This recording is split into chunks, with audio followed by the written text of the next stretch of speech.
So after seeing what exactly we need to read in geography, in this session, I'm going to start with climatology.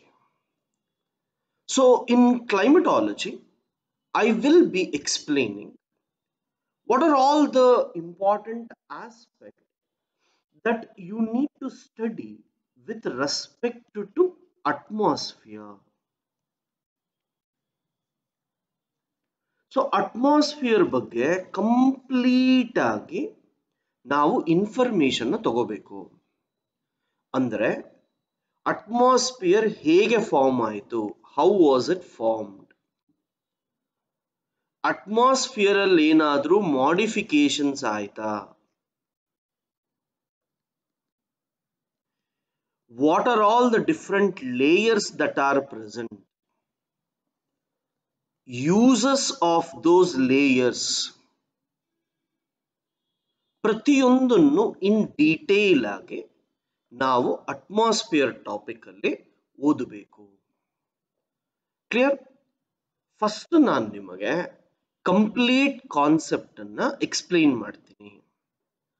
ಒಂದು ಸತಿ concept clear ಆದ್ಮೇಲೆ ನಾವು text book ಅಲ್ಲಾಗ್ಲಿ ನಿಮ್ ನೋಟ್ಸ್ಗಾಗ್ಲಿ ಬೇಕಾಗಿರೋ points ಅನ್ನೆಲ್ಲ ಬರೀಬಹುದು.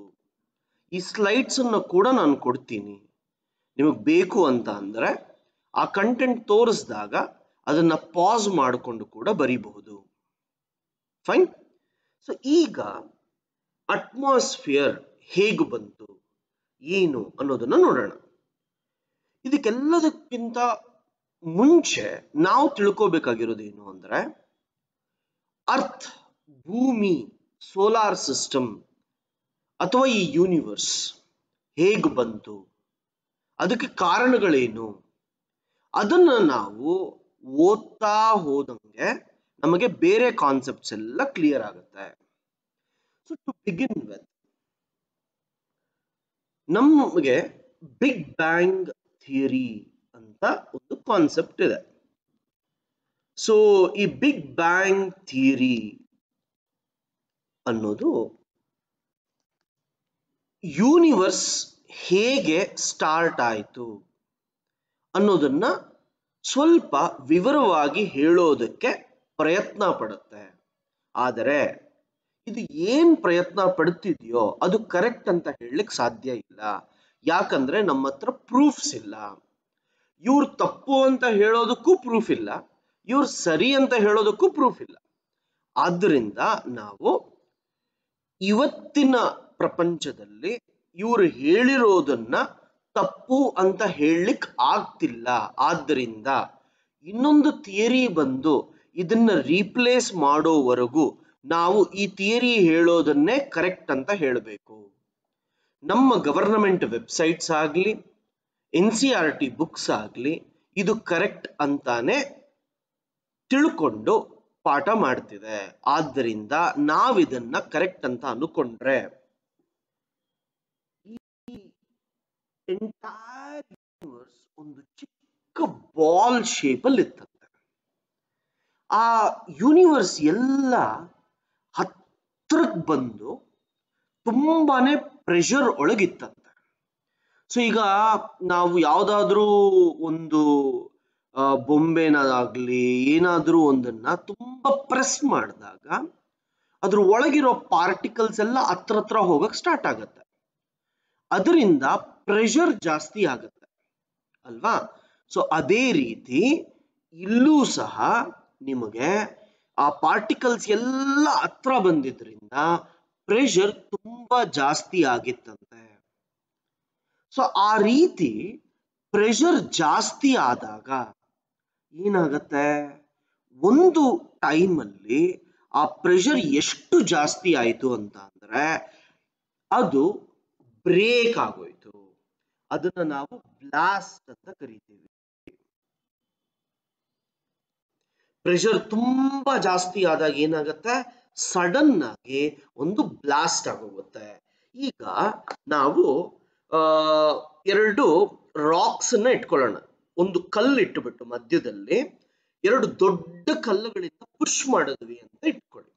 ಅವಾಗ ಏನಾಗುತ್ತೆ, pressure ಎರಡು ಕಡೆಯಿಂದನೂ ಜಾಸ್ತಿ ಆಗಿರೋದ್ರಿಂದ ಮಧ್ಯದಲ್ಲಿರೋ ಕಲ್ಲು ಪುಡಿ ಪುಡಿ ಆಗೋಗುತ್ತೆ. ಇಲ್ಲ ಅಂದ್ರೆ ನಾನೊಂದು ಚಾಕ್ ಪೀಸ್ ಅನ್ನ ಎರಡು ಕೈ ಮಧ್ಯದಲ್ಲಿ ಇಟ್ಕೊಂಡು ಪ್ರೆಸ್ ಮಾಡ್ತೀನಿ. ಪ್ರೆಸ್ ಮಾಡಿದಾಗ ಏನಾಗುತ್ತೆ, ಅದು ಪುಡಿ ಪುಡಿ ಆಗೋಗುತ್ತೆ. ಅದೇ ರೀತಿ ಎಲ್ಲ ಹತ್ರಕ್ಕೆ ಬಂದಾಗ ಅದೇನಾಗುತ್ತೆ, ಬ್ಲಾಸ್ಟ್ ಆಗೋಗುತ್ತೆ. ಬ್ಲಾಸ್ಟ್ ಆದಾಗ ನೆನ್ಪಿಟ್ಕೊಳ್ಳಿ, ಈಗ ನಾವು ನಡೀತಿದ್ದೀವಿ ಅಂತ ಇಟ್ಕೊಳ್ಳಿ. ಆಗ ನಮ್ಮ ಬಾಡಿ ನೆಲದ ಮೇಲಿರೋ ಒಂದು ಫ್ರಿಕ್ಷನ್ ಜೊತೆ, ಅಂದರೆ ನಾವು ನಡೀತಾ ಇದ್ದಾಗ ನಮ್ಮ ಪಾದಗಳು ನೆಲದ ಮೇಲೆ ಮೂವ್ ಆಗ್ತಿದ್ದಾಗ ಅದು ಫ್ರಿಕ್ಷನ್ ಆಗತ್ತೆ. ಆ ಫ್ರಿಕ್ಷನ್ ಆದಾಗ ಎನರ್ಜಿ ಲಾಸ್ ಆಗತ್ತೆ. ಅದೇ ರೀತಿ ನಾವೇನಾದ್ರೂ ಓಡ್ತಿದ್ದೀವಿ ಅಥವಾ ಕಾರಲ್ಲಿ ಹೋಗ್ತಿದ್ದೀವಿ ಅಂತ ಇಟ್ಕೊಳ್ಳಿ, ಗಾಳಿ ಇರೋದ್ರಿಂದ ಗಾಳಿ ಏನ್ ಮಾಡುತ್ತೆ, ಆ ಫ್ರಿಕ್ಷನ್ ಎಸ್ಟಾಬ್ಲಿಷ್ ಮಾಡುತ್ತೆ. ಸೊ ಫ್ರಿಕ್ಷನ್ ಅಂದ್ರೆ ಏನು, ಎರಡು ಯಾವ್ದಾದ್ರೂ ರಬ್ ಮಾಡಿದಾಗ ಎನರ್ಜಿ ಲಾಸ್ ಆಗುತ್ತೆ. ಇವಾಗ ನೋಡಿ, ನಮ್ಮ ಕೈಗಳನ್ನ ನಾವು ರಬ್ ಮಾಡ್ಕೊಂತಾ ಇದ್ದರೆ ಬಿಸಿ ಬರುತ್ತೆ. ಆ ಬಿಸಿ ಹೊರಗೆ ಹೋಗ್ತಾ ಇದೆ ಅಂತ ಅಂದ್ರೆ ಏನು, ಎನರ್ಜಿ ಲಾಸ್ ಆಗ್ತಾ ಇದೆ ಅಂತ ಹೇಳಿ. ಸೊ ಫ್ರಿಕ್ಷನ್ ಆಗ್ತಾ ಇರುತ್ತೆ. ಅರ್ಥ ಆಗ್ತಿದ್ಯಾ? ಸೊ ಏನಾದ್ರೂ ಅಟ್ಮಾಸ್ಫಿಯರ್ ಇದ್ದಾಗ, ಪಾರ್ಟಿಕಲ್ಸ್ ಇದ್ದಾಗ ಫ್ರಿಕ್ಷನ್ ಇರುತ್ತೆ. ಆದರೆ ಒಂದು ಸತಿ ನಾವು ಯೂನಿವರ್ಸ್ಗೆ ಹೋದರೆ ಎಲ್ಲ ಕಡೆ ಕತ್ಲೆ ಇರುತ್ತೆ. ನಿಮಗೆ ಎಲ್ಲ ಕಡೆ ಕತ್ಲೆ ಇದ್ದಾಗ ನಿಮಗೆ ಅಲ್ಲಿ ಪಾರ್ಟಿಕಲ್ಸ್ ಅನ್ನೋದು ಕೂಡ ಇರೋದಿಲ್ಲ. ಯಾವತ್ತು ನಿಮಗೆ ಪಾರ್ಟಿಕಲ್ಸ್ ಅನ್ನೋದು ಸ್ಪೇಸ್ ಅಲ್ಲಿ ಇರೋದಿಲ್ವೋ, ಫ್ರಿಕ್ಷನ್ ಸಹ ಇರೋದಿಲ್ಲ. ಅರ್ಥ ಆಗ್ತಿದ್ಯಾ? ವ್ಯಾಕ್ಯೂಮ್ ಅಂತ ಕರಿತೀವಿ. ವ್ಯಾಕ್ಯೂಮ್ ಅಂದ್ರೆ ಏನು? ವ್ಯಾಕ್ಯೂಮ್ ಅಂತ ಅಂದ್ರೆ ನಿಮಗೆ ಅಲ್ಲಿ ಗಾಳಿ ಅಥವಾ ಯಾವುದೇ ಒಂದು ಸಾಲಿಡ್, ಲಿಕ್ವಿಡ್, ಗ್ಯಾಸ್, ಮ್ಯಾಟರ್ ಇರೋದಿಲ್ಲ. ಕಂಪ್ಲೀಟ್ಲಿ ಎಂಟಿ ಇರುತ್ತೆ. ಸೊ ಯೂನಿವರ್ಸ್ ಕೂಡ ಕಂಪ್ಲೀಟ್ಲಿ ಎಂಟಿ ಆಗಿದೆ. ಈ ಬ್ಲಾಸ್ಟ್ ಆದಾಗ ಈ ಪಾರ್ಟಿಕಲ್ಸ್ ಎಲ್ಲ ಸ್ಪ್ರೆಡ್ ಆಗಕ್ಕೆ ಸ್ಟಾರ್ಟ್ ಆಯ್ತು. ಸೊ ಈಗ ನಾನು ಒಂದು ತೆಂಗಿನಕಾಯಿನ ತಗೊಂಡು ನೆಲದ ಮೇಲೆ ಒಡೆದಾಗ ಅದು ಪೀಸಸ್ ಆಗತ್ತೆ. ಆ ಪೀಸಸ್ ಎಲ್ಲೆಲ್ಲೆಲ್ಲೋ ಬೀಳುತ್ತೆ, ನೀವು ನೋಡಿರ್ತೀರ.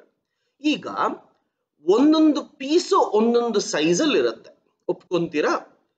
ಅದೇ ರೀತಿ ನಾವು ಯಾವುದಾದ್ರೂ ಒಂದು ಸಂದರ್ಭದಲ್ಲಿ ಈ ಬ್ಲಾಸ್ಟ್ ಅನ್ನ ನೋಡಿದಾಗ ಡಿಫ್ರೆಂಟ್ ಪಾರ್ಟಿಕಲ್ಸ್ ಡಿಫ್ರೆಂಟ್ ಸೈಜಸ್ ಅಲ್ಲಿ ಇತ್ತಂತೆ. ಈಗ ನಮಗೇನಾಗಿದೆ, ಕೆಲವೊಂದು ಗ್ಯಾಸಸ್ ಅಲ್ಲಿದೆ, ಕೆಲವೊಂದು ಸಾಲಿಡ್ಸ್ ಅಲ್ಲಿದೆ. ಸೊ ಪಾರ್ಟಿಕಲ್ಸ್ ಎಲ್ಲ ಈ ರೀತಿ ಇದೆ. ಸೊ ಈ ರೀತಿ ಇರೋ ಪಾರ್ಟಿಕಲ್ಸ್ ಎಲ್ಲ ಏನ್ ಮಾಡಕ್ ಸ್ಟಾರ್ಟ್ ಆಯ್ತು, ಯೂನಿವರ್ಸ್ ಅಲ್ಲಿ ಎಕ್ಸ್ಪ್ಯಾಂಡ್ ಆಗಕ್ ಸ್ಟಾರ್ಟ್ ಆಯ್ತು. ಒಂದರಿಂದ ಒಂದು ದೂರ ಹೋಗಕ್ಕೆ ಸ್ಟಾರ್ಟ್ ಆಯ್ತು. ಸೊ ಇವೆಲ್ಲ ಏನ್ ಮಾಡ್ತಿದೆ, ಎಲ್ಲ ಇದಾದಾಗ ಆ ಸ್ಪೀಡ್ ಅಲ್ಲಿ ಬ್ರೇಕ್ ಆಯ್ತಲ್ವಾ, ಆ ಬ್ರೇಕ್ ಆಗಿದ್ದ ಸ್ಪೀಡ್ ಅಲ್ಲಿ ಇವೆಲ್ಲ ರೊಟೇಟ್ ಆಗ್ತಿದೆ. ರೊಟೇಟ್ ಅಂದ್ರೆ ಏನು, ಸುತ್ತುತ್ತಾ ಇದೆ, ಈ ರೀತಿ ಸುತ್ತುತ್ತಾ ಇದೆ, ರೈಟ್? ಸೊ ಭೂಮಿ ಕೂಡ ಸುತ್ತುತ್ತಾ ಇದೆ. ಅದೇ ರೀತಿ ಪ್ರತಿಯೊಂದು ಪ್ಲಾನೆಟ್ಟೂನು, ಪ್ರತಿಯೊಂದು ಪಾರ್ಟಿಕಲ್ಲೂನು ಸುತ್ತುತ್ತಾನೇ ಇರುತ್ತೆ. ಅರ್ಥ ಆಗ್ತಿದ್ಯಾ ನಿಮಗೆ? ಸೊ ಪ್ರತಿಯೊಂದು ಪಾರ್ಟಿಕಲ್ಸ್ ಸುತ್ತುತ್ತಾನೆ ಇತ್ತು. ಇದು ನಿಮಗೆ ಬೇಕಾಗಿರೋ ಎರಡನೇ ಪಾಯಿಂಟ್. ಒಂದೇನು, ಆ ಬ್ಲಾಸ್ಟ್ ಆದ್ಮೇಲೆ ಎಲ್ಲ ಪಾರ್ಟಿಕಲ್ಸು ಸ್ಪ್ರೆಡ್ ಆಗಕ್ಕೆ ಸ್ಟಾರ್ಟ್ ಆಯ್ತು. ಎರಡನೇದೇನು, ಆ ಪಾರ್ಟಿಕಲ್ಸ್ ಎಲ್ಲ ರೊಟೇಟ್ ಆಗಕ್ಕೂ ಸ್ಟಾರ್ಟ್ ಆಯ್ತು. ಈಗ ನಮಗೆ ಗ್ರಾವಿಟಿ ಅಂತ ಒಂದು ಕಾನ್ಸೆಪ್ಟ್ ಇದೆ. ಸೊ ಗ್ರಾವಿಟಿ ಅಂದ್ರೆ ಏನು? ಈಗ ಭೂಮಿಯಿಂದ ನ್ಯೂಟನ್ ಅನ್ನೋ ಮನುಷ್ಯ ಆಪಲ್ ನ ಮೇಲಕ್ಕೆ ಹಾಕದ್ನಂತೆ, ಆಪಲ್ ಮೇಲ್ ಹೋಗ್ಲಿಲ್ಲ, ಕೆಳಗ್ ಬಂತು. ಯಾಕೆ ಬಂತು? ಬಿಕಾಸ್ ಅರ್ತ್ ಅದನ್ನ ಎಳ್ಕೊಂತು ಅನ್ನೋ ಒಂದು ಕಾನ್ಸೆಪ್ಟ್ ಓದಿದೀರ, ಎಲ್ರು ಓದಿದೀವಿ ಅಲ್ವಾ? ಸೊ ಈಗ ಅದೇ ಕಾನ್ಸೆಪ್ಟ್ ಅನ್ನ ನಾವು ಬೇರೆ ಬೇರೆ ಪ್ಲಾನೆಟ್ಸ್ಗೂ ಹಾಕಿ ನೋಡಬೇಕು. ಈಗ ಒಂದು ಪೀಸ್ ಆಫ್ ರಾಕ್ ಇದೆ ಅಂತ ಇಟ್ಕೊಳ್ಳಿ, ಅಲ್ಲಿ ಮುರಿದೋಗಿರುವಂಥದ್ದು, ಆ ಬ್ಲಾಸ್ಟ್ ಇಂದ ಬಂದಿರುವಂಥದ್ದು ಇದೊಂದು ಪೀಸ್ ಅಂತ ಅನ್ಕೊಳ್ಳೋಣ. ಇದ್ರ ಸುತ್ತಲೂ ನಿಮಗೆ ಅಲ್ಲಲ್ಲೂ ಕೆಲವೊಂದು ಚಿಕ್ಕ ಚಿಕ್ಕ ಪಾರ್ಟಿಕಲ್ಸ್ ಇದೆ ಅಂತ ಇಟ್ಕೊಳ್ಳಿ. ಸೊ ಈ ಪಾರ್ಟಿಕಲ್ಸ್ ಎಲ್ಲ ಗ್ರಾವಿಟೇಷನಲ್ ಫೋರ್ಸ್ ಇಂದ ಏನ್ ಮಾಡುತ್ತೆ, ಈ ಒಂದು ದೊಡ್ಡ ಪಾರ್ಟಿಕಲ್ ಅಬ್ಸಾರ್ಬ್ ಮಾಡ್ಕೊಳಕ್ ಸ್ಟಾರ್ಟ್ ಮಾಡುತ್ತೆ. ಯಾಕೆ ಅಬ್ಸಾರ್ಬ್ ಮಾಡ್ಕೊಂತಿದೆ? ಇದ್ರ ತೂಕ ಜಾಸ್ತಿ. ಯಾವುದಾದ್ರೂ ಒಂದು ಆಬ್ಜೆಕ್ಟ್ ತೂಕ ಜಾಸ್ತಿ ಆದರೆ ಅದರ ಗ್ರಾವಿಟಿ ಜಾಸ್ತಿ ಇರುತ್ತೆ. ಹಂಗಂದ್ರೆ ಏನು? ಈಗ ಅರ್ತ್ ಇದೆ ಮತ್ತೆ ಮೂನ್ ಇದೆ. ಸೊ ಅರ್ತ್ ಸೈಜ್ ದೊಡ್ಡದು, ಸೊ ಅರ್ತ್ ಗ್ರಾವಿಟಿ ಜಾಸ್ತಿ ಇರುತ್ತೆ, ಮೂನ್ ಗ್ರಾವಿಟಿ ಕಮ್ಮಿ ಇರುತ್ತೆ. ಸೊ ಈಗ ಮೂನ್ ಏನ್ ಮಾಡ್ತಿದೆ? ಸ್ಪೀಡ್ ಆಗಿ ರೊಟೇಟ್ ಆಗ್ತಾ ಇದೆ. ಮೂನ್ ಏನಾದ್ರೂ ರೊಟೇಷನ್ ನಿಂತೋಯ್ತು ಅಂತ ಇಟ್ಕೊಳ್ಳಿ. ಮೂನ್ ರೊಟೇಟ್ ಮಾಡೋದು ನಿಂತೋದ್ರೆ ಅರ್ತ್ ಅದನ್ನ ಎಳ್ಕೊಂಡ್ಬಿಡುತ್ತೆ. ಈಗ ಮೂನ್ ರೊಟೇಟ್ ಮಾಡ್ತಿರೋದ್ರಿಂದ ಅದು ಅರ್ತ್ಸ್ ಗ್ರಾವಿಟಿ ಒಳಗೆ ಇದೆ, ಆದರೆ ಅರ್ತ್ ಎಳ್ಕೊಳ್ಳೋದಕ್ ಸಾಧ್ಯ ಇಲ್ಲ. ಯಾಕಂತ ಅಂದ್ರೆ ಯಾವುದೇ ಒಂದು ರೊಟೇಟಿಂಗ್ ಆಬ್ಜೆಕ್ಟ್ ಇದ್ದರೆ ಅದು, ಈಗ ನಾವು ಕೂಡ ಭೂಮಿ ಮೇಲೆ ತುಂಬಾ ಫಾಸ್ಟ್ ಆಗಿ ಓಡ್ತಾ ಇದ್ದರೆ ಅರ್ಥನ ಗ್ರಾವಿಟಿನ ದಾಟಬಹುದಂತೆ. ಅದೇ ರೀತಿ ಇಲ್ಲೂ ಸಹ ನಿಮಗೆ ಕಾನ್ಸೆಪ್ಟ್ಸ್ ಇಂಪಾರ್ಟೆಂಟ್ ಆಗಿರುತ್ತೆ. ಏನು? ಯಾವುದೇ ಒಂದು ರೊಟೇಟಿಂಗ್ ಆಬ್ಜೆಕ್ಟ್ ಇದ್ದಾಗ ನೋಡಿ, ಸೂರ್ಯನ ಸುತ್ತ ನಮಗೆ ಅರ್ತ್ ಸುತ್ತುತ್ತಿದೆ, ಅರ್ತ್ ಸುತ್ತು ಮೂನ್ ಸುತ್ತುತ್ತಿದೆ. ಅಂದ್ರೆ ಏನು? ಈಗ ಅರ್ತ್ ಸುತ್ತೋದು ನಿಂತೋಯ್ತು ಅಂತ ಇಟ್ಕೊಳ್ಳಿ, ಸೂರ್ಯ ಎಳ್ಕೊಂಡ್ಬಿಡುತ್ತೆ. ಅದೇ ರೀತಿ ಮೂನ್ ಸುತ್ತೋದು ನಿಂತೋಯ್ತು ಅಂತ ಇಟ್ಕೊಳ್ಳಿ, ಅರ್ತ್ ಎಳ್ಕೊಂಡ್ಬಿಡುತ್ತೆ. ಸೊ ಇಲ್ಲೇನ್ ನಡೀತಿದೆ? ಗ್ರಾವಿಟಿ ಅನ್ನೋದನ್ನ ಎಸ್ಕೇಪ್ ಮಾಡ್ಕೊಳ್ಳೋದಕ್ಕೆ ಪ್ರತಿಯೊಂದು ಪಾರ್ಟಿಕಲ್ಲು ಏನ್ ಮಾಡ್ತಿದೆ? ಅದು ಅದರದ್ದೇ ಆದಂತಹ ಒಂದು ರೊಟೇಷನ್ ಸ್ಪೀಡ್ ಅನ್ನ ಮೇಂಟೈನ್ ಮಾಡ್ಕೊಂಡಿದೆ. ಈಗ ನೋಡಿ, ಮೂನ್ ರೊಟೇಷನ್ ಸ್ಪೀಡ್ ಜಾಸ್ತಿ ಆಯ್ತು ಅಂತ ಇಟ್ಕೊಳ್ಳಿ, ಸ್ಪೀಡ್ ಇನ್ಕ್ರೀಸಸ್ ಅಂತ ಹೇಳ್ತೀನಿ. ಸೊ ರೊಟೇಷನ್ ಸ್ಪೀಡ್ ಇನ್ಕ್ರೀಸ್ ಆದರೆ ಮೂನ್ ಅರ್ತ್ ಗ್ರಾವಿಟಿಯಿಂದ ದೂರ ಹೊರಟೋಗುತ್ತೆ. ಸ್ಲೋ ಆದ್ರೆ ಅರ್ಥಕ್ಕೆ ಹತ್ರ ಬರುತ್ತೆ. ಅರ್ಥ ಆಗ್ತಿದ್ಯಾ ನಿಮಗೆ? ಇದು ನಿಮಗೆ ಈ ಸ್ಪೇಸ್ ಸ್ಯಾಟಲೈಟ್ ಲಾಂಚಿಂಗ್ಗೂ ಇಂಪಾರ್ಟೆಂಟ್. ಈಗ ಅರ್ಥಿಂದ ಯಾವುದೇ ಒಂದು ಸ್ಯಾಟಲೈಟ್ ಅನ್ನ ನಾವು ಲಾಂಚ್ ಮಾಡಬೇಕು ಅಂತ ಅಂದ್ರೆ ಸ್ಪೀಡ್ ಜಾಸ್ತಿ ಮಾಡ್ತಾ ಹೋಗ್ಬೇಕು. ಈಗ ನೀವು ಓದಿರ್ತೀರ, ನಾವು ಮೂನ್ಗೆ ಹೋಗಿದ್ವಿ, ರೈಟ್? ನೀಲ್ ಆರ್ಮ್ಸ್ಟ್ರಾಂಗ್ ಅನ್ನೋನು ಮೂನ್ಗೆ ಹೋದ, ಆಯ್ತು, ಹೋದಾಗ ಅವ್ರು ಏನ್ ಮಾಡಿರ್ತಾರೆ? ಆ ಸ್ಯಾಟಲೈಟ್ ಸ್ಪೀಡ್ ಅನ್ನ ಜಾಸ್ತಿ ಮಾಡ್ಕೊಳ್ತಾ ಹೋದರೆ ಅದು ಸ್ಯಾಟಲೈಟ್ ಸುತ್ತಾ ಇರುತ್ತಲ್ವಾ, ಅದ್ರ ಸ್ಪೀಡ್ ಜಾಸ್ತಿ ಆಗ್ತಾ ಹೋಗ್ತಿದ್ದಾರೆ. ಅವ್ರೆಲ್ಲಿಗೆ ಹೋಗ್ತಾರೆ? ಮೂನ್ವರೆಗೂ ಹೋಗ್ತಾರೆ. ಈಗ ಮತ್ತೆ ಮೂನಿಂದ ಬಂದ್ಬಿಡ್ಬೇಕು, ಏನ್ ಮಾಡ್ತಾರೆ? ಮೂನಿಂದ ಹೊರಗೆ ಬರೋವರೆಗೂ ಸ್ಪೀಡ್ ಆಗಿರ್ತಾರೆ. ಮತ್ತೆ ಅರ್ಥಕ್ಕೆ ಹತ್ರ ಬರ್ತಿದ್ದಂಗೆ ಏನ್ ಮಾಡ್ತಾರೆ? ಸ್ಲೋ ಆಗಕ್ ಸ್ಟಾರ್ಟ್ ಆಗ್ಬಿಡ್ತಾರೆ. ಸೊ ಸ್ಲೋ ಆದಾಗ ಅರ್ಥಗೆ ಹತ್ರ ಬರಕ್ ಸ್ಟಾರ್ಟ್ ಆಗ್ತಾ ಇರ್ತೀರಾ. ಸೊ ಆ ರೀತಿ ನಿಧಾನವಾಗಿ ಭೂಮಿ ಹತ್ರ ತಗೊಂತೀವಿ. ಅರ್ಥ ಆಗ್ತಿದ್ಯಾ? ಸೊ ಈಗ ನಿಮಗ್ ಬೇಕಾಗಿರೋ ಕಾನ್ಸೆಪ್ಟ್ ಏನು ಅಂದ್ರೆ, ಯೂನಿವರ್ಸ್ ಅಲ್ಲಿ ಸುಮಾರು ಪಾರ್ಟಿಕಲ್ಸ್ ಇತ್ತು. ಈ ಪಾರ್ಟಿಕಲ್ಸ್ ಒಂದೊಂದು ಸೈಜ್ ಅಲ್ಲಿ ಇತ್ತು. ಸೊ ದೊಡ್ಡದು ಯಾವ್ಯಾವ್ದಿತ್ತೋ ಅದರ ಗ್ರಾವಿಟಿ ಜಾಸ್ತಿ ಇತ್ತು, ಈ ಚಿಕ್ಕವು ಯಾವ್ಯಾವ್ದಿತ್ತೋ ಅದರ ಗ್ರಾವಿಟಿ ಸ್ವಲ್ಪ ಕಡಿಮೆ ಇತ್ತು. ಅರ್ಥ ಆಗ್ತಿದ್ಯಾ? ಸೊ ಹೀಗಿದ್ದಾಗ ಏನ್ ನಡೀತು? ಈಗ ಇದು ಭೂಮಿ ಅಂತ ಅನ್ಕೊಳ್ಳೋಣ, ಅರ್ತ್ ಅಂತ ಅನ್ಕೊಳ್ಳೋಣ. ಅರ್ತ್ ಸುತ್ತಲೂ ಕೆಲವೊಂದು ಪಾರ್ಟಿಕಲ್ಸ್ ಹತ್ರ ಬರಕ್ ಸ್ಟಾರ್ಟ್ ಆಯ್ತು. ಅದು ಫಾಸ್ಟ್ ಆಗಿರ್ಲಿಲ್ಲ, ಸ್ಲೋ ಆಗೇ ಇತ್ತು. ಸೊ ಅರ್ತ್ ಏನ್ ಮಾಡ್ತು? ಗ್ರಾವಿಟೇಷನಲ್ ಪುಲ್ ಇಂದ ಈ ಪಾರ್ಟಿಕಲ್ಸ್ ಎಲ್ಲ ಹತ್ರ ತಗೊಳ್ಳೋದಕ್ಕೆ ಸ್ಟಾರ್ಟ್ ಆಯ್ತು. ಎಲ್ಲ ಪಾರ್ಟಿಕಲ್ಸ್ ಭೂಮಿಗೆ ಹತ್ರ ಬರ್ತಿದ್ದಂಗೆ ಈಗ ನೀವೇ ಹೇಳಿ, ಇಲ್ಲಿ ಪಾರ್ಟಿಕಲ್ಸ್ ಮಾತ್ರನೇ ಇರಲಿಲ್ಲ, ಗ್ಯಾಸಸ್ ಸಹ ಇತ್ತು. ಅರ್ಥ ಆಗ್ತಿದ್ಯಾ ನಿಮಗೆ? ಏನೇನಿತ್ತು? ಪಾರ್ಟಿಕಲ್ಸ್ ಇತ್ತು, ಗ್ಯಾಸಸ್ ಇತ್ತು. ಸೊ ಈಗ ನೀವ್ ಹೇಳಿ, ಒಂದು ರೂಮಲ್ಲಿ, ಒಂದು ಚಿಕ್ಕ ರೂಮಲ್ಲಿ, ಒಂದು 100 ಜನ ನಿಂತ್ಕೊಳ್ಳೋ ಅಂತಹ ರೂಮಲ್ಲಿ ನಾನು 500 ಜನನ್ನ ಹಾಕ್ದೆ ಅಂತ ಇಟ್ಕೊಳ್ಳಿ. ಸೊ 500 ಜನನ್ನ ಒಂದೇ ರೂಮಲ್ಲಿ ತಳ್ಳಿಬಿಡ್ತೀನಿ. ಅವಾಗ ಏನಾಗತ್ತೆ? 500 ಜನ ಒಂದೇ ರೂಮಲ್ಲಿ ಇದ್ದಾಗ ನಮಗೆ ಟೆಂಪರೇಚರ್ ಜಾಸ್ತಿ ಆಗತ್ತೆ, ಬಿಸಿ ಜಾಸ್ತಿ ಆಗತ್ತೆ. ಅದೇ ರೀತಿ ಪ್ರೆಷರು ಜಾಸ್ತಿ ಆಗತ್ತೆ. ಯಾವಾಗ ಟೆಂಪರೇಚರ್ ಮತ್ತೆ ಪ್ರೆಷರ್ ಜಾಸ್ತಿ ಆಗುತ್ತೋ, ಈಗ ನೋಡಿ, ಒಂದು ಸಾಲಿಡ್ ಇದೆ ಅಂತ ಇಟ್ಕೊಳ್ಳಿ. ಅಂದ್ರೆ ಏನು? ಒಂದು ಪ್ಲಾಸ್ಟಿಕ್ ಸಾಲಿಡ್ ಫಾರ್ಮ್ ಅಲ್ಲಿ ಇದೆ ಅಂತ ಇಟ್ಕೊಳ್ಳಿ. ಅದನ್ನ ಹೀಟ್ ಮಾಡಿದ್ರೆ ಲಿಕ್ವಿಡ್ ಆಗತ್ತಾ? ಆ ಲಿಕ್ವಿಡ್ ಅನ್ನ ಹೀಟ್ ಮಾಡಿದ್ರೆ ಗ್ಯಾಸ್ ಆಗತ್ತಾ? ಅದೇ ರೀತಿ ಏನಾಯ್ತು ಅಂದ್ರೆ, ನಮ್ಮ ಅರ್ಥ ಸಹ ಎಲ್ಲ ಪಾರ್ಟಿಕಲ್ಸು ಹತ್ರ ಬರ್ತಿದ್ದಂಗೆ, ಟೆಂಪರೇಚರ್ ಜಾಸ್ತಿ ಆಗ್ತಿದ್ದಂಗೆ ಏನಾಯ್ತು? ಬಿಸಿ ಜಾಸ್ತಿ ಆಯ್ತು. ಏನ್ ಜಾಸ್ತಿ ಆಯ್ತು? ಬಿಸಿ ಜಾಸ್ತಿ ಆಯ್ತು. ಸೊ ಬಿಸಿ ಜಾಸ್ತಿ ಆದಾಗ ಈ ಸಾಲಿಡ್ ಅನ್ನೋದು ಏನೇನಿತ್ತೋ ಅವೆಲ್ಲ ಲಿಕ್ವಿಡ್ ಆಗಕ್ಕೆ ಸ್ಟಾರ್ಟ್ ಆಯ್ತು.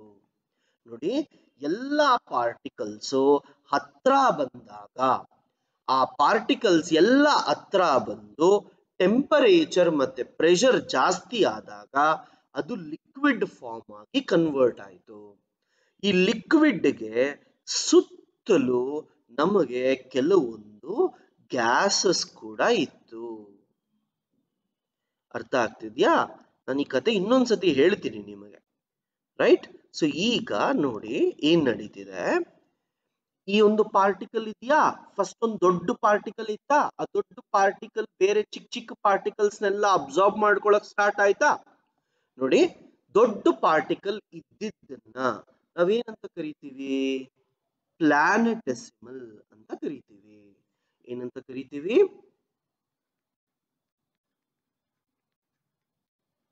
ಪ್ಲಾನೆಟೆಸಿಮಲ್ ಅಂತ ಕರಿತೀವಿ.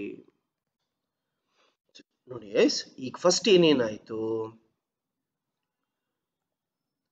ದೊಡ್ಡದು ಯೂನಿವರ್ಸ್ ಇತ್ತು, ಅದು ಬ್ಲಾಸ್ಟ್ ಆಯ್ತು, ಚಿಕ್ಕ ಚಿಕ್ಕ ಪಾರ್ಟಿಕಲ್ಸ್ ಆಯ್ತು. ಪ್ರತಿಯೊಂದು ಪಾರ್ಟಿಕಲ್ಲು ರೊಟೇಟ್ ಆಗಕ್ ಸ್ಟಾರ್ಟ್ ಆಯ್ತು. ಆ ರೊಟೇಟ್ ಆಗ್ತಿರುವಾಗ ಚಿಕ್ಕ ಚಿಕ್ಕ ಪಾರ್ಟಿಕಲ್ಸ್ ಸುತ್ತಲೂ ಏನೇನಿದೆಯೋ ಅದನ್ನೆಲ್ಲ ಅಬ್ಸಾರ್ಬ್ ಮಾಡ್ಕೊಳಕ್ ಸ್ಟಾರ್ಟ್ ಆಯ್ತು. ಸ್ಲೋ ಆಗಿದ್ದನ್ನ ಅಬ್ಸಾರ್ಬ್ ಮಾಡ್ಕೊಂಡ್ಬಿಡ್ತು, ಫಾಸ್ಟ್ ಆಗಿರೋದು ದೂರಕ್ಕೆ ಹೊರಟೋಯ್ತು. ಸೊ ಹಾಗೆಲ್ಲ ಆದಾಗ, ಎಲ್ಲ ಅಬ್ಸಾರ್ಬ್ ಮಾಡ್ಕೊಂಡಾಗ ಟೆಂಪರೇಚರ್ ಜಾಸ್ತಿ ಆಯ್ತು, ಪ್ರೆಷರ್ ಜಾಸ್ತಿ ಆಯ್ತು. ಯಾವುದೇ ಒಂದು ಸಾಲಿಡ್ ಅಲ್ಲಿ ಟೆಂಪರೇಚರ್ ಜಾಸ್ತಿ ಆದರೆ ಅದು ಲಿಕ್ವಿಡ್ ಫಾರ್ಮ್ಗೆ ಕನ್ವರ್ಟ್ ಆಗುತ್ತೆ. ಆ ಲಿಕ್ವಿಡ್ ಫಾರ್ಮ್ಗೆ ಕನ್ವರ್ಟ್ ಆದ ಮೇಲೆ ಅದ್ರ ಸುತ್ತಲೂ ಕೆಲವೊಂದು ಗ್ಯಾಸಸ್ ಹಾಗೆ ಉಳ್ಕೊಂತು. ಆ ಗ್ಯಾಸಸ್ ಯಾವ್ದು ಉಳ್ಕೊಂಡಿತ್ತೋ ಆ ಗ್ಯಾಸಸ್ ಅನ್ನ ನಾವು ಪ್ರಿಮಿಟಿವ್ ಅಟ್ಮಾಸ್ಫಿಯರ್ ಅಂತ ಕರಿತೀವಿ. ಏನಂತ ಕರಿತೀವಿ? ಪ್ರಿಮಿಟಿವ್ ಅಟ್ಮಾಸ್ಫಿಯರ್ ಅಂತ ಕರಿತೀವಿ. ಪ್ರಿಮಿಟಿವ್ ಅಂದರೆ ಫಸ್ಟ್ ಫಾರ್ಮ್ ಆಗಿರುವಂತಹ ಅಟ್ಮಾಸ್ಫಿಯರ್ ಅಂತ ಹೇಳ್ತೀವಿ. ಸೊ ಈಗ ನೋಡಿ ಹೇಗಿದೆ, ಪ್ರತಿಯೊಂದು ಪ್ಲಾನೆಟ್ ಇದೆ, ಆಯ್ತಾ? ಸೊ ಮೆರ್ಕ್ಯುರಿ ಅಂತ ಅನ್ಕೊಳ್ಳಿ, ವೀನಸ್ ಆಗಿರ್ಲಿ, ಅರ್ತ್ ಆಗಿರ್ಲಿ, ಮಾರ್ಸ್ ಆಗಿರ್ಲಿ, ಜುಪಿಟರ್ ಆಗಿರ್ಲಿ, ಪ್ರತಿಯೊಂದು ಪ್ಲಾನೆಟ್ಸ್ ಫಾರ್ಮ್ ಆಯ್ತು. ಇವೆಲ್ಲ ಲಿಕ್ವಿಡ್ ಫಾರ್ಮ್ ಅಲ್ಲಿ ಇದೆ. ಸುತ್ತಲೂ ನಮಗೆ ಗ್ಯಾಸಸ್ ಕೂಡ ಇದೆ. ಈ ಗ್ಯಾಸಸ್ ನ ಏನಂತ ಕರಿತೀವಿ? ಪ್ರಿಮಿಟಿವ್ ಅಟ್ಮಾಸ್ಫಿಯರ್ ಅಂತ ಕರಿತೀವಿ. ಎಲ್ಲ ಪ್ಲಾನೆಟ್ಸ್ ಅಲ್ಲೂ ಈ ಗ್ಯಾಸಸ್ ಎಲ್ಲ ಇದ್ದಿದ್ದನ್ನ ನಾವು ಪ್ರಿಮಿಟಿವ್ ಅಟ್ಮಾಸ್ಫಿಯರ್ ಅಂತ ಕರೆದ್ವಿ. ಈಗ ನಾನು ನಿಮಗೆ ಸೂರ್ಯನಲ್ಲಿ ಏನಿತ್ತು ನೋಡಿ, ಸೂರ್ಯನಲ್ಲಿ ಹೈಡ್ರೋಜನ್ ಇತ್ತಂತೆ. there was hydrogen in the sun. Clear guys? So ಈ ಹೈಡ್ರೋಜನ್ ಮತ್ತೆ ಹೈಡ್ರೋಜನ್ ಎರಡು ಜಾಯಿನ್ ಆದಾಗ ನಮಗೆ ಹೀಲಿಯಂ ಫಾರ್ಮ್ ಆಗುತ್ತೆ. ನೆನ್ಪಿಟ್ಕೊಳ್ಳಿ, ಹೈಡ್ರೋಜನ್ ಮತ್ತೆ ಹೈಡ್ರೋಜನ್ ಜಾಯಿನ್ ಆದಾಗ ಹೀಲಿಯಂ ಫಾರ್ಮ್ ಆಗುತ್ತೆ. ಸೊ ಈ ಹೀಲಿಯಂ ಅನ್ನೋದು ಏನು? ಈ ಹೀಲಿಯಂ ಫಾರ್ಮ್ ಆದಾಗ ಸ್ವಲ್ಪ ಎನರ್ಜಿ ಬರುತ್ತೆ. ಆ ಎನರ್ಜಿ ಬರೋದನ್ನ ನಾವು ನ್ಯೂಕ್ಲಿಯರ್ ಫ್ಯೂಷನ್ ಅಂತ ಕರಿತೀವಿ. ಅರ್ಥ ಆಗ್ತಿದ್ಯಾ? ಯಾವ ಒಂದು ಎನರ್ಜಿ ಹೊರಗೆ ಬರುತ್ತೋ ಅದನ್ನ ನಾವೇನಂತ ಕರಿತೀವಿ? ನ್ಯೂಕ್ಲಿಯರ್ ಫ್ಯೂಷನ್ ಅಂತ ಕರಿತೀವಿ. ಸೊ ಸೂರ್ಯನಿಂದ ಈಗ ನಮಗೆ ಸೂರ್ಯನ್ ನೋಡಿದಾಗ ಬಿಸಿ ಇರುತ್ತೆ. ಆ ಬಿಸಿ ಏನು? ಆ ಬಿಸಿ ಎಲ್ಲಿಂದ ಬರ್ತಿದೆ? ಹೈಡ್ರೋಜನ್ ಮತ್ತೆ ಹೈಡ್ರೋಜನ್ ರಿಯಾಕ್ಟ್ ಆಗ್ತಿರೋದ್ರಿಂದ ನಮಗೆ ಸೂರ್ಯನಿಂದ ಆ ಎನರ್ಜಿ ಬರ್ತಿದೆ. ಆ ಎನರ್ಜಿ ಬರ್ತಿರೋದು ಹೇಗೆ ಬರ್ತಿದೆ? ರೇಡಿಯೇಷನ್ ಅಂತ ಕರಿತೀವಿ.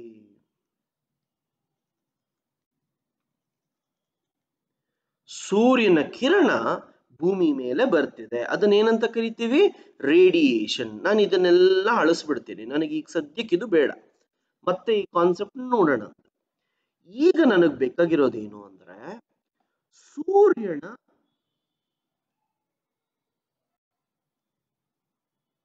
ಒಂದು ಸರ್ಫೇಸ್ ಮೇಲೆ ಕೆಲವೊಂದು ಸ್ಪಾಟ್ಸ್ ಇದೆಯಂತೆ. ಅದನ್ನ ಸನ್ ಸ್ಪಾಟ್ ಅಂತ ಹೇಳ್ತೀವಿ. ಚುಕ್ಕೆಗಳ ತರ.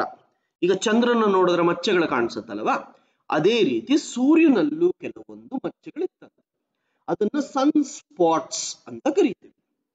ಸೊ ಸೂರ್ಯನಲ್ಲೂ ಕೂಡ ಕೆಲವೊಂದು ಗಾಳಿ ಇತ್ತು, ಅಟ್ಮಾಸ್ಫಿಯರ್ ಇತ್ತು.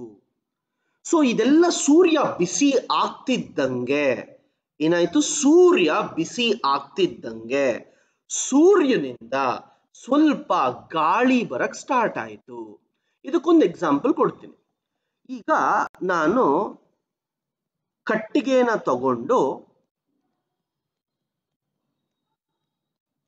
ಬಿಸಿ ಕಾಯಿಸ್ಕೊಳ್ಳೋದಕ್ಕೆ ಒಂದು ಕಡೆ ಹಚ್ಚದೆ ಅಂತ ಇಟ್ಕೊಳ್ಳಿ. ಸೊ ಎಲ್ಲಿ ನಾವು ಬೆಂಕಿ ಹಚ್ಚಿರ್ತೀವೋ ಅಲ್ಲಿಂದ ಹೊಗೆ ಬರ್ತಾ ಇರುತ್ತೆ, ನೋಡಿದೀರಾ ಅಲ್ವಾ? ಅದೇ ರೀತಿ ಸೂರ್ಯನಿಂದಲೂ ಕೂಡ ನಮಗೆ ಹೊಗೆ ಎಲ್ಲ ಬರೋ ಚಾನ್ಸಸ್ ಇರುತ್ತೆ. ಅದನ್ನ ನಾವು ಸೋಲಾರ್ ವಿಂಡ್ ಅಂತ ಕರಿತೀವಿ. ಎಲ್ಲಿಂದ ಬರ್ತಿದೆ? ಸೂರ್ಯನಿಂದ ಏನ್ ಬರ್ತಿದೆ? ಒಂದು ವಿಂಡ್ ಬರ್ತಿದೆ, ಗಾಳಿ ಬರ್ತಿದೆ. ಅದನ್ನ ನಾವು ಏನಂತ ಕರಿತೀವಿ? ಸೋಲಾರ್ ವಿಂಡ್ ಅಂತ ಕರಿತೀವಿ. ಈಗ ಹೇಳಿಪ್ಪ, ನಾನು ಸೂರ್ಯನಿಗೆ ಹತ್ತಿರದಲ್ಲಿದ್ದರೆ ವಿಂಡ್ ಎಫೆಕ್ಟ್ ಜಾಸ್ತಿ ಇರುತ್ತಾ? ದೂರದಲ್ಲಿದ್ರೆ ವಿಂಡ್ ಎಫೆಕ್ಟ್ ಜಾಸ್ತಿ ಇರುತ್ತಾ? ಫ್ಯಾನ್ಗೆ ನೀವು ಹತ್ತಿರದಲ್ಲಿ ನಿಂತಿದ್ರೆ ಎಫೆಕ್ಟ್ ಜಾಸ್ತಿ ಇರುತ್ತಾ? ದೂರ ಇದ್ರೆ ಜಾಸ್ತಿ ಇರುತ್ತಾ? ನೋಡಿ, ನಾವು ದೂರಕ್ಕೆ ಹೋಗ್ತಿದ್ದಂಗೆ ಗಾಳಿ ಅಷ್ಟೇ ಬರಬಹುದು, ಆದರೆ ಗಾಳಿ ಸ್ಪ್ರೆಡ್ ಆಗೋಗುತ್ತೆ. ನಾವು ಹತ್ರ ನಿಂತಿದ್ದೀವಿ ಅಂತ ಇಟ್ಕೊಳ್ಳಿ, ಆಗ ಕಮ್ಮಿ ಏರಿಯಾ ಇರುತ್ತಲ್ವಾ, ದೂರ ಹೋಗ್ತಿದ್ದಂಗೆ ಜಾಸ್ತಿ ಏರಿಯಾ ಆಗೋಗುತ್ತಲ್ವಾ. ಅದರಿಂದ ದೂರಕ್ಕೆ ಹೋಗ್ತಿದ್ದಂಗೆ ಇಂಪ್ಯಾಕ್ಟ್ ಜಾಸ್ತಿ ಕಡಿಮೆ ಆಗ್ತಾ ಹೋಗ್ತಿರುತ್ತೆ. ಅಂದ್ರೆ ಏನು? ಸೂರ್ಯನಿಂದ ನಾವೆಷ್ಟು ದೂರ ಹೋದರೆ ಈ ಸೋಲಾರ್ ವಿಂಡ್ ನ ಇಂಪ್ಯಾಕ್ಟ್ ಕೂಡ ಅಷ್ಟೇ ಕಡಿಮೆ ಆಗ್ತಾ ಹೋಗುತ್ತೆ ಅಂದ್ರೆ ಹೇಳ್ತೀನಿ ನೋಡಿ. ಈಗ ಹತ್ತಿರದಲ್ಲಿರೋದು ಯಾವುದು? ಮೆರ್ಕ್ಯುರಿ, ವೀನಸ್, ಅರ್ತ್, ಮಾರ್ಸ್, ಆಸ್ಟರಾಯ್ಡ್ಸ್ ಅಂತೀವಿ, ಜುಪಿಟರ್ ಇದೆ, ಸ್ಯಾಟರ್ನ್, ಯುರೇನಸ್, ನೆಪ್ಟ್ಯೂನ್ ಇದೆ. ಈಗ ಇದ್ರ ಸುತ್ತಲೂ ಏನಿದೆ ಅಪ್ಪ? ನಿಮಗೆ ಅಟ್ಮಾಸ್ಫಿಯರ್ ಇದೆ. ಈ ಅಟ್ಮಾಸ್ಫಿಯರ್ನ ಏನಂತ ಕರಿತೀವಿ? ಪ್ರಿಮಿಟಿವ್ ಅಟ್ಮಾಸ್ಫಿಯರ್ ಅಂತ ಕರಿತೀವಿ. ಸೊ ಈಗ ಇದ್ರ ಸುತ್ತಲೂ ಗ್ಯಾಸಸ್ ಇದೆ, ಇದ್ರ ಸುತ್ತಲೂ ಗ್ಯಾಸಸ್ ಇದೆ, ಎಲ್ಲರ ಸುತ್ತಲೂ ಗ್ಯಾಸಸ್ ಇದೆ.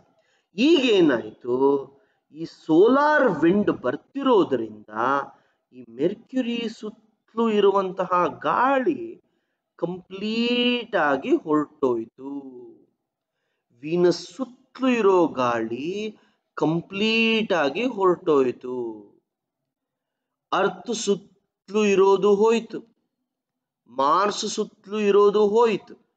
ಸೊ ಏನಾಯ್ತು, ಎಲ್ಲ ಗ್ಯಾಸಸ್ ಹೊರಟೋಯ್ತು. ಜೂಪಿಟರ್ ಸ್ಯಾಟರ್ನ್ ದೂರ ಇದೆ, ದೂರ ಇದ್ದಷ್ಟು ಏನಾಯ್ತು, ಸನ್ನಿಂದ ದೂರ ಇದ್ದಷ್ಟು ಸೋಲಾರ್ ವಿಂಡ್ ಎಫೆಕ್ಟ್ ಕಡಿಮೆ ಆಗೋಯ್ತು. ಸೋಲಾರ್ ವಿಂಡ್ ಎಫೆಕ್ಟ್ ಕಡಿಮೆ ಆದರೆ, ನೀವೇ ಹೇಳಿ, ಸೋಲಾರ್ ವಿಂಡ್ ಎಫೆಕ್ಟ್ ಕಡಿಮೆ ಆದರೆ ಈ ಪ್ರಿಮಿಟಿವ್ ಅಟ್ಮಾಸ್ಫಿಯರ್ ಏನೂ ತೊಂದರೆ ಆಗ್ಲಿಲ್ಲ. ಸೊ ಇವತ್ತಿಗೂನು ಈ primitive atmosphere Jupiter, Saturn, Uranus, Neptune ಅಲ್ಲಿ ಇದೆ. ಎಲ್ಲಿಲ್ಲ primitive atmosphere? Mercury, Venus, Earth, Mars. So UPSC prelims ಅಲ್ಲಿ ಒಂದು ಕ್ವಶನ್ ಕೇಳ್ತಾರೆ, ಏನು? Primitive atmosphere of the earth are first 4 planets is lost because of what ಅಂತ ಕೇಳ್ತಾರೆ. ಹೇಗ್ ಕಳ್ಕೊಂತು? ಸೋಲಾರ್ ವಿಂಡ್ ಇಂದ ಫಸ್ಟ್ 4 ಪ್ಲಾನೆಟ್ಸ್ ಅಲ್ಲಿರೋ ಅಟ್ಮಾಸ್ಫಿಯರ್ ಹೊರಟೋಯ್ತು. ಅರ್ಥ ಆಗ್ತಿದ್ಯಾ? ಎರಡನೇದು, ಈ ಲಾಸ್ಟ್ 4 ಇದೆ ಅಲ್ವಾ ಪ್ಲಾನೆಟ್ಸ್, ಅದರಲ್ಲಿ ಹೇಗೆ ಉಳ್ಕೊಂತು? ಒಂದು ಕಾರಣ, ಅದು ಸೂರ್ಯನಿಂದ ದೂರ ಇದೆ. So it is far away from the sun, so impact of it will be less. Second, size is big. ನೋಡಿ, ಸೈಜ್ ಯಾವತ್ತು ನಿಮಗೆ ಎಷ್ಟು ದೊಡ್ಡದಾಗಿರುತ್ತೋ ಆಗ ಅದರ ಗ್ರಾವಿಟಿ ಜಾಸ್ತಿ ಇರುತ್ತೆ. ಸೊ ಗ್ರಾವಿಟಿ ಜಾಸ್ತಿ ಇದ್ದರೆ ಏನಾಗುತ್ತೆ, ಈ ಅಟ್ಮಾಸ್ಫಿಯರ್ ಹೋಗಬೇಕು ಅಂತ ಅಂದ್ರೂನು ಜೂಪಿಟರ್ ಅದನ್ನ ಎಳ್ಕೊಳ್ಳೋದಕ್ಕೆ ಸ್ಟಾರ್ಟ್ ಮಾಡುತ್ತೆ. ಯಾಕೆ? Jupiter is the biggest planet, largest planet. So ಅದರ ಗ್ರಾವಿಟಿ ಯಾವತ್ತು ಜಾಸ್ತಿ ಇರುತ್ತೆ. ಗ್ರಾವಿಟಿ ಜಾಸ್ತಿ ಇದ್ದಾಗ ಆ ಗ್ಯಾಸಸ್ ನೆಲ್ಲ ಎಳ್ಕೊಳ್ಳೋ ಕೆಪಾಸಿಟಿ ಜೂಪಿಟರ್ಗಿರುತ್ತೆ. ಈ ಮೆರ್ಕ್ಯುರಿ, ವೀನಸ್, ಅರ್ತ್, ಮಾರ್ಸ್ ಚಿಕ್ಕ ಚಿಕ್ಕ ಪ್ಲಾನೆಟ್ಸ್, ಇದ್ರ ತೂಕ ಕಡಿಮೆ, ಆದ್ರಿಂದ ಇದು ಆ ಗ್ಯಾಸಸ್ ಅನ್ನ ಎಳ್ಕೊಳ್ಳೋದಕ್ಕೆ ಆಗಲಿಲ್ಲ. ಯಾವುದು? 2 ಕಾರಣಗಳು ನಾನು ಬರಿತೀನಿ ನೋಡಿ, ತುಂಬಾ ಮುಖ್ಯ ನಿಮಗೆ ಈ 2 ಕಾರಣಗಳು. ಫಸ್ಟ್ ಪಾಯಿಂಟ್ ಏನ್ ನೆನ್ಪಿಟ್ಕೊಂತೀರಾ? ಜೂಪಿಟರ್ ಅಂಡ್ ಅದರ್ ಪ್ಲಾನೆಟ್ಸ್ ಅಂತ ಇಟ್ಕೊಳ್ಳಿ, are far from the sun. ಎರಡನೇ ಕಾರಣ ಏನು? ದೇರ್ ಗ್ರಾವಿಟೇಷನಲ್ ಫೋರ್ಸ್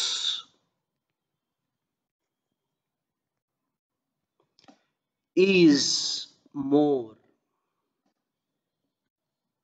ಸೊ ಈ 2 ಕಾರಣಗಳಿಂದ ಏನಾಯ್ತು, ಈ ಲಾಸ್ಟ್ 4 ಅಲ್ಲಿ ನಿಮಗೆ ಪ್ರಿಮಿಟಿವ್ ಅಟ್ಮಾಸ್ಫಿಯರ್ ಉಳ್ಕೊಂಡಿದೆ. ಫಸ್ಟ್ 4 ಅಲ್ಲಿ ಆ ಪ್ರಿಮಿಟಿವ್ ಅಟ್ಮಾಸ್ಫಿಯರ್ ಹೊರಟೋಗಿದೆ. ಈ ಲಾಸ್ಟ್ 4 ಎಲ್ಲಿ ನಿಮಗೆ ಪ್ರಿಮಿಟಿವ್ ಅಟ್ಮಾಸ್ಫಿಯರ್ ಇನ್ನ ಉಳ್ಕೊಂಡಿದೆಯೋ ಅದನ್ನ ನಾವು ಏನಂತ ಕರಿತೀವಿ? ಗೇಷಿಯಸ್ ಪ್ಲಾನೆಟ್ಸ್ ಅಂತ ಕರಿತೀವಿ. ಗೇಷಿಯಸ್ ಪ್ಲಾನೆಟ್ಸ್ ಅಥವಾ ಜೂಪಿಟರ್ ರೀತಿಯಲ್ಲೇ ಇರೋದ್ರಿಂದ ಇದನ್ನ ನಾವು ಏನಂತ ಕರಿತೀವಿ? ಜೋವಿಯನ್ ಪ್ಲಾನೆಟ್ಸ್ ಅಂತ ಕೂಡ ಕರಿತೀವಿ. ಜೋವಿಯನ್ ಅಂದ್ರೆ ಜೂಪಿಟರ್ ಲೈಕ್ ಪ್ಲಾನೆಟ್ಸ್. ಇದೆಲ್ಲ ಏನು? ಗೇಷಿಯಸ್ ಪ್ಲಾನೆಟ್ಸ್ ಅಂತ ಹೇಳ್ತೀವಿ. ಈ ಫಸ್ಟ್ 4 ಪ್ಲಾನೆಟ್ಸ್ ಅಲ್ಲಿ ಈ ಪ್ರಿಮಿಟಿವ್ ಅಟ್ಮಾಸ್ಫಿಯರ್ ಅನ್ನೋದು ಹೊರಟೋಯ್ತು. ಈಗ ಏನ್ ಉಳ್ಕೊಂಡಿದೆ? ಇದರಲ್ಲಿ ಲಿಕ್ವಿಡ್ ಮಾತ್ರ ಉಳ್ಕೊಂಡಿದೆ. ಇದರಲ್ಲೆಲ್ಲ ಏನ್ ಉಳ್ಕೊಂಡಿದೆ? ಲಿಕ್ವಿಡ್ ಮಾತ್ರ ಉಳ್ಕೊಂಡಿದೆ. ಈ ಲಿಕ್ವಿಡ್ ಸ್ವಲ್ಪ ದಿನಗಳ ನಂತರ ಕೂಲ್ ಆಗಕ್ಕೆ ಸ್ಟಾರ್ಟ್ ಆಯ್ತು. ಕೂಲ್ ಆದಾಗ ಲಿಕ್ವಿಡ್ ಕೂಲ್ ಆದ್ರೆ ಸಾಲಿಡ್ ಆಗತ್ತೆ ಅಲ್ವಾ? ನೀರನ್ನ ನಾವ್ ಇನ್ನ ಕೂಲ್ ಮಾಡಿದ್ರೆ ಐಸ್ ಆಗತ್ತೆ. ಅದೇ ರೀತಿ ಲಿಕ್ವಿಡ್ ನ ಕೂಲ್ ಮಾಡಿದ್ರೆ ಸಾಲಿಡ್ ಆಗತ್ತೆ. ಈ ಸಾಲಿಡ್ ಆದಾಗ ಅದು ರಾಕ್ಸ್ ತರ ಫಾರ್ಮ್ ಆಯ್ತು. ಅದನ್ನ ನಾವು terrestrial or earth like planets ಅಂತ ಕರಿತೀವಿ. ಏನಂತ ಕರಿತೀವಿ? Earth like planets are rocky planets or terrestrial planets ಅಂತ ಕರಿತೀವಿ. ಯಾವುದು? First 4 planets. ನೆಕ್ಸ್ಟ್ 4 ಪ್ಲಾನೆಟ್ಸ್ ನ ಏನಂತ ಕರಿತೀವಿ?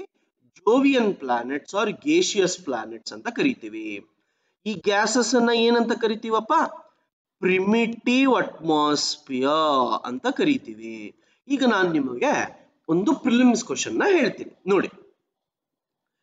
ನಾಸಾ ಅವರು ಜೂನೋ ಅನ್ನೋ ಒಂದು ಸ್ಯಾಟಲೈಟ್ ಅನ್ನ ಕಳಿಸಿದಾರಂತೆ. ಏನಕ್ಕೆ? To study primitive atmosphere. Primitive atmosphere ಹೇಗಿತ್ತು ಅಂತ ನೋಡೋದಕ್ಕೆ ಅವರು ಜೂನೋ ಅನ್ನೋ ಒಂದು ಸ್ಯಾಟಲೈಟ್ ಅನ್ನ ಕಳಿಸಿದಾರಂತೆ.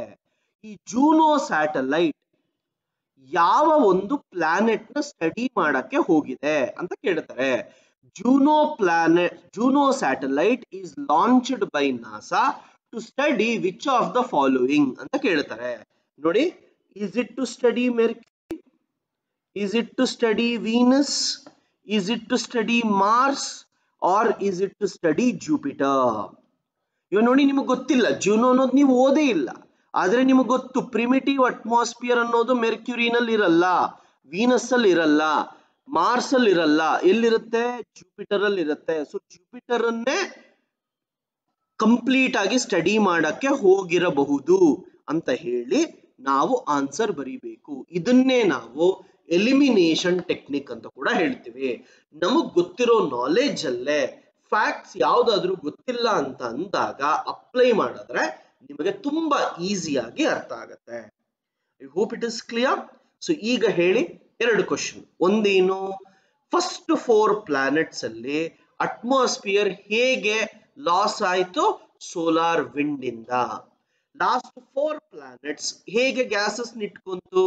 Because it is far away from the sun. ಎರಡನೇದೇನಾಯ್ತು? It's gravitational force is more.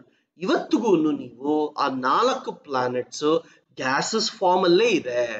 First 4 planets ರಾಕಿಯಲ್ಲಿದೆ. ಸೊ ಸರ್, ಎಲ್ಲ ಅಟ್ಮಾಸ್ಫಿಯರ್ ನ ಕಳ್ಕೊಂಡ್ಬಿಟ್ಟಿದ್ರೆ ಈಗ ನಾವು ನೋಡ್ತಿರುವಂತಹ ಅಟ್ಮಾಸ್ಫಿಯರ್ ಯಾವುದು? ಅದು ಹೇಗ್ ಬಂತು? ಅದರ ಪ್ರಾಪರ್ಟೀಸ್ ಏನು? ಇದನ್ನೆಲ್ಲ ನಾವು ನೆಕ್ಸ್ಟ್ ವಿಡಿಯೋನಲ್ಲಿ ನೋಡೋಣ. ಓಕೆನಾ? ಸೊ ಇದು ನಿಮಗೆ ಅರ್ಥ ಆಗಿದ್ರೆ ಎಲ್ಲೆಲ್ಲಿ ಬೇಕೋ ಪಾಸ್ ಮಾಡ್ಕೊಂಡು ಬರ್ಕೊಳ್ಳಿ. ಇದನ್ನ ನೀವು ಯಾವುದೇ ಒಂದು ಬುಕ್ಸ್ ಅಲ್ಲಾಗ್ಲಿ ಸಿಗೋದಿಲ್ಲ. NCERT ನಲ್ಲಿ 1 ಅಥವಾ 2 ಲೈನ್ ಅಲ್ಲಿ ಮಾತ್ರನೇ ಎಲ್ಲ ಎಕ್ಸ್ಪ್ಲೈನ್ ಮಾಡಿರ್ತಾನೆ. ಸೊ ನಾನು ನಿಮಗೆ ಇನ್ ಡೀಟೇಲ್ ಆಗಿ ಪ್ರತಿಯೊಂದು ಟಾಪಿಕ್ ಅನ್ನು ಹೇಳ್ತೀನಿ. ಆಯ್ತಾ? So thanks for your patience.